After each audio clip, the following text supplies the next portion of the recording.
জমা দিয়েছিলাম সেপ্টেম্বর মাসে, অবশেষে সেই রদবদল হয়েছে।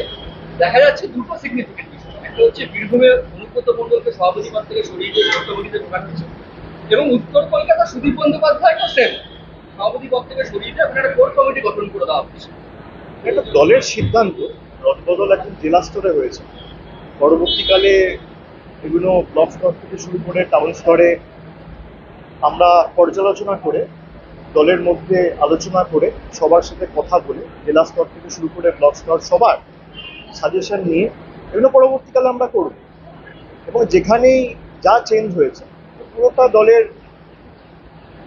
আমাদের নেত্রীর অনুমোদনে এটা করা হয়েছে। আপনারা সকলে জানেন, এটা প্রকাশিত হয়েছে গত পরশুদিন। এবং কোথায় কি থাকবে কি না থাকবে, পারফরমেন্সের বেসিসে বিগত দিনে কিভাবে তারা কাজ করেছে, অনেক জায়গায় অনেকে এমপি হয়ে গেছে, তাদেরকে জেলা স্তর থেকে সরিয়ে এসে রাজ্যে নিয়ে আসা হয়েছে। তারা রাজ্য স্তরে কেউ সাধারণ সম্পাদক হয়েছেন, কেউ সহসভাপতি হয়েছেন, কেউ সম্পাদক হয়েছেন। যারা এতদিন জেলা স্তরে কাজ করেছিলেন তারা রাজ্য স্তরে কাজ করবে। সুতরাং সবার রোল অনেক জায়গায় চেঞ্জ হয়েছে। অনেককে জেলা স্তরে নতুনভাবে সুযোগ করে দেওয়া হয়েছে। যারা হয়তো খুব ভালো প্রচেষ্টা করেছে কিন্তু আশানুরূপ বা প্রত্যাশিত হয়তো আমরা ফল করতে পারিনি, কিন্তু পরিশ্রমের কোনো কমি রাখেনি, তাদেরকেও আমরা পুরস্কৃত করেছি অনেক জায়গায়। দল যারাই পরিশ্রম করেছে, যারা দলের জন্য প্রাণপাত করে নির্বাচন থেকে শুরু করে সারা বছর মানুষের কাছে সরকারের ইতিবাচক জনসেবামূলক কাজ কর্মসূচি নিয়ে মানুষের দুয়ারে পৌঁছেছে, তাদের সকলকে যথাযথভাবে দল পুরস্কৃত করার চেষ্টা করেছে। এবং আমাদের সকলের লক্ষ্য ছিল যে সবাই মিলে ঐক্যবদ্ধ হয়ে যাতে কাজ করে। আপনি উত্তর কলকাতার ক্ষেত্রে বা বীরভূমের ক্ষেত্রে যেটা বলছেন, সেখানেও নেতাজি ইন্ডোরে মমতা বন্দ্যোপাধ্যায় নিজে বলেছেন যে কোর কমিটিতে যারা ছিলেন সেখানে অনুব্রত মণ্ডলও থাকবে। গতকাল কোর কমিটির মিটিংও হয়েছে বীরভূমে, আপনারা দেখেছেন। এবং উত্তর কলকাতার ক্ষেত্রে সুদীপ বন্দ্যোপাধ্যায় চেয়ারম্যান রয়েছেন, সেখানে 7 জন এমএলএ, তার সাথে অ্যাডিশনাল 2 জন ট্রেড ইউনিয়নের স্বপন সমাদ্দার এবং জীবন শাহ, তাদের 2 জনকে সংযোজিত করা হয়েছে এবং 9 জনের একটা কোর কমিটি করা হয়েছে। 9 জনের কোর কমিটি করে সুদীপ বন্দ্যোপাধ্যায়কে চেয়ারম্যানের দায়িত্বে রাখা হয়েছে। তারা সবাই মিলে যৌথভাবে কথা বলে, প্রত্যেকটা এমএলএ রিপ্রেজেন্টেশন যদি থাকে তাহলে সবাই মিলে টিম ওয়ার্ক করে কাজ করবে। এতে কার ক্ষমতা খর্ব হলো, কাকে বেশি পুরস্কৃত করা হলো, এটাকে এভাবে দেখা ঠিক নয়। বীরভূমের ক্ষেত্রে দেখা গেল কোর কমিটি ইতিমধ্যে বৈঠক করেছে, কিন্তু উত্তর কলকাতায় এখানে একটা আরে হবে, 2 দিন আগে 48 ঘন্টা হয়নি। আসলে আপনাদের এক্সপেকটেশনটা তৃণমূলের কাছ থেকে এত হাই হয়ে গেছে যে একটা কমিটি রিলিজ করার পর আপনারা জান 24 ঘন্টার মধ্যে একটা বৈঠক হবে।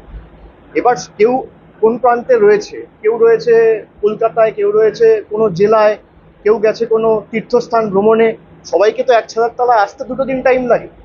তো নিশ্চিতভাবে বীরভূমে যেমন গতকাল হয়েছে, অপেক্ষা করুন, নিশ্চিতভাবে उत्तर कोलकाताতেও হবে। सर, ऑपरेशन सिंदूर के दौरान हमने देखा है कि तृणमूल कांग्रेस केंद्रीय सरकार के साथ थी, लेकिन अब जो है क्या वजह रही कि आपने ऑप्ट आउट किया है डेलीगेशन से जो मल्टी नेशन विजिट करेंगे? देखिए, ये इंफॉर्मेशन आपके पास कहाँ से आ रहा है मुझे पता नहीं है, लेकिन कल शाम से बहुत सारे पत्रकारों का सवाल मुझे मिला है, कुछ लोगों से मेरा बात भी हुआ है।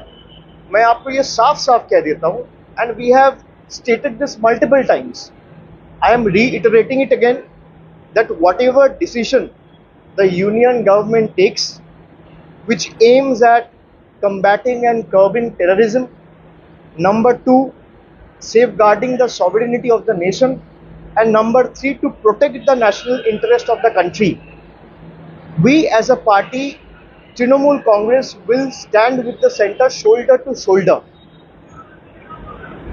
लेकिन एक चीज आपको ध्यान रखना पड़ेगा कि अगर कोई डेलीगेशन जा रहा है, हमें कोई दिक्कत नहीं है, डेलीगेशन जाना चाहिए, जाए। और जिस तरीके से टेररिज्म को बढ़ावा देके इंडिया का पीस को डिसरप्ट करने का प्रयास पाकिस्तान की तरफ से हो रहा है, उसका हम कड़ी निंदा करते हैं, उसको ग्लोबल स्टेज में रखना भी चाहिए।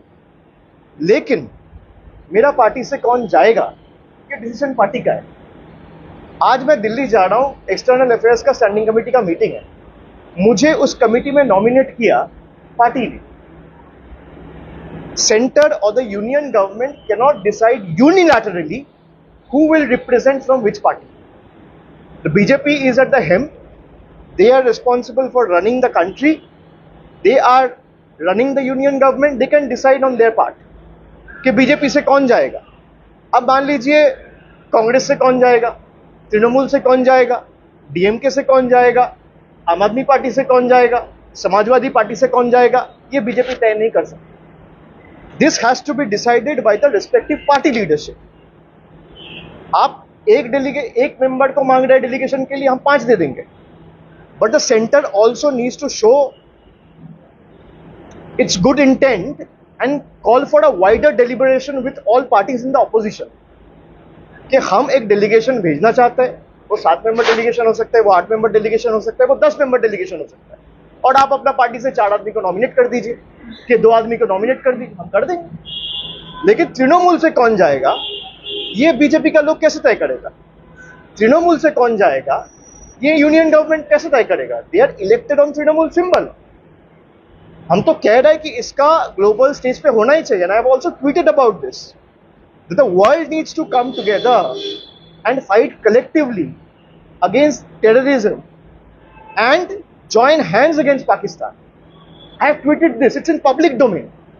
But Trinamool से कौन जाएगा? The center of the union government cannot decide unilaterally. This is all I am saying. Sir, क्या Let the center call for a wider deliberation, talk with the opposition parties, and take the names from the opposition parties.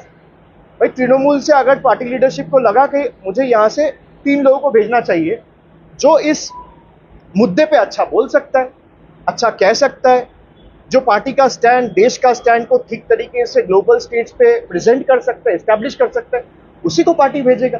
मैं किसी को disrespect नहीं कर रहा, लेकिन party के साथ मिलके बात करके आपको डेलीगेशन तय करना चाहिए। मान लीजिए कोई भी डेलीगेशन अब बाहर जाता है, पार्लियामेंट्री कमेटी से अगर कोई पार्लियामेंट से कोई लोकसभा राज्यसभा का कोई डेलीगेशन बाहर जाता है, स्पीकर जनरली बात करता है लीडर ऑफ द पार्टी के साथ, फिर लीडर ऑफ द पार्टी से बोलता है अच्छा 10 मेंबर का डेलीगेशन आप एक नाम दो, राज्यसभा में वाइस चेयरमैन बोलता है या चेयरमैन बोलता है, तो आप बात करेंगे तभी नाम जाएगा ना।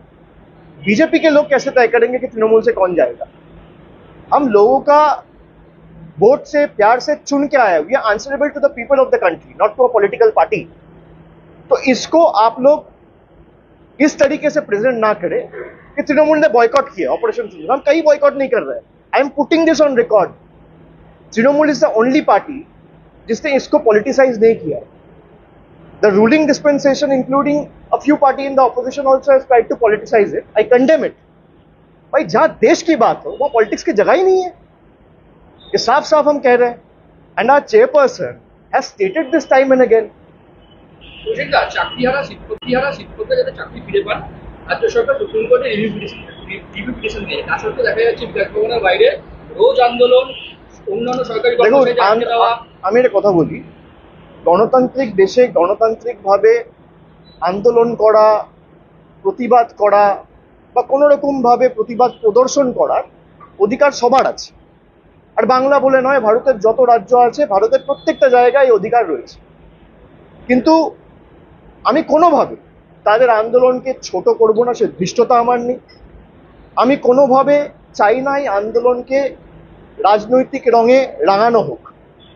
কিন্তু যারা আন্দোলন করছে, আমার তাদের কাছে অনুরোধ থাকবে যে আন্দোলন কখনো হিংসাত্মক হয়। আমি কিছু ফুটেজ দেখেছি, আমি কাউকে দায়ী করছি না, যে জোর জবরদস্তি গেট ভেঙে দেওয়া হচ্ছে। আন্দোলন কখনো উগ্র হয় না, আন্দোলন কখনো হিংস্র হয় না। গান্ধীজি অহিংসার কথা বলেছিলেন, নন ভায়োলেন্সের কথা বলেছিলেন। আমরা 100 দিনের কাজ নিয়ে দিল্লিতে আন্দোলন করেছি, বাংলা থেকে 10,000 জন গেছে। আমাদের উপর কিভাবে, এমনকি সাধারণ মানুষ ছেড়ে দিন, মানে যারা নির্বাচিত প্রতিনিধি, এমনকি মহিলা প্রতিনিধিদের, জনজাতি মূলবাসী প্রতিনিধিদের চুলের মুঠি ধরে বার করেছে। আমরা অহিংসার পথ অবলম্বন করে আন্দোলন করেছি। আমরা পরের দিন এসে রাজভবনের বাইরে ধর্ণা দিয়েছি। আমরা হিংসার পথ অবলম্বন করি। আন্দোলন করার অধিকার সবার আছে, কিন্তু কোনোভাবে আন্দোলন যেন হিংস্র না হয়, আন্দোলন যেন কোনোভাবে বল প্রয়োগ করে, কোনো সরকারি সম্পত্তি নষ্ট করে, কিছুভাবে গেট ভেঙে জোর জবরদস্তি বল প্রয়োগ করে, সেটা হলে আন্দোলনের যে সারমর্ম বা যে এসেন্সটা সেটা কোথাও হারিয়ে যায়, এটা আমার দৃঢ় বিশ্বাস। বাকি আন্দোলন যে কেউ করতে পারে, এতে অসুবিধার তো কিছু নেই। আর সরকারের ইন্টেন্ট পরিষ্কার করেছে, আমরা রিভিউ পিটিশন ফাইল করেছি সুপ্রিম কোর্টে, ম্যাটার সাব জুডিস। বিচার ব্যবস্থার উপর ভরসা রাখুন, আজ নয় কাল আমার দৃঢ় বিশ্বাস বিচার হবে। ঠিক আছে, থ্যাংক ইউ।